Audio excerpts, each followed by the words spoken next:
Isang gabi nakatambay ka kasama yung mga barkada mo. Nagkikwentuhan, nagtatawanan, nag-aasaran, nagigitara. Tapos biglang naisip ng isa mong kaibigan na matulog kayo sa bahay nila. Magiging masaya yon. Ikaw naman na-excite ka. Kaya umuwi ka muna saglit para magpaalam. At dahil kakilala naman ng mga magulang mo yung mga barkada mo, pinayagan ka nila. Tiwala naman sila. Maya-maya nagpunta ka na dun sa bahay ng barkada mo. Ikaw na lang pala yung inahihintay. Nandun na sila lahat. Pero sa labas muna kayo tumambay kasi nanonood pa ng TV yung nanay at tatay niya pati mga kapatid niya. Pagkatapos manood ng TV, pumesto na kayo sa sala. Binuksan na ng kaibigan mo yung CD nila. Namili na kayo ng mga bala na patutugtugin nyo. Tamang sound trip lang. River Maya, Parokya ni Edgar, Eraserhead, Shackle, Green Department.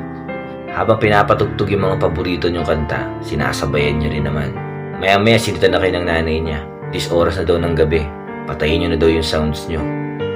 Kaya ang ginawa nyo, nagkwentuhan na lang kayo. This oras ng gabi, nagkakape kayo para hindi kayo makatulog.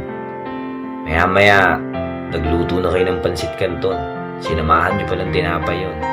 Nag-food trip kayo sa kalagitnaan ng gabi. At sabi nyo, walang matutulog. Gising kayo dapat hanggang umaga. Tamang kwentuhan lang. Aminan ng sikreto, sabihan ng problema.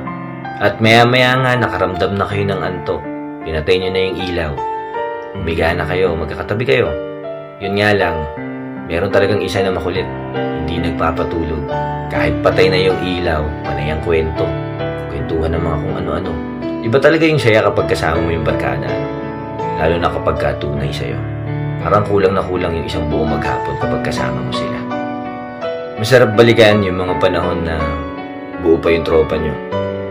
Pero hindi maiwasan na may ibang nakakalimot na lang. Hanggang sa lumipas sa maraming taon, marami na rin nagbago. Nakikita pa rin naman. Nagkakasalubong, paminsan-minsan. Yun nga lang, hanggang kamustahan na lang.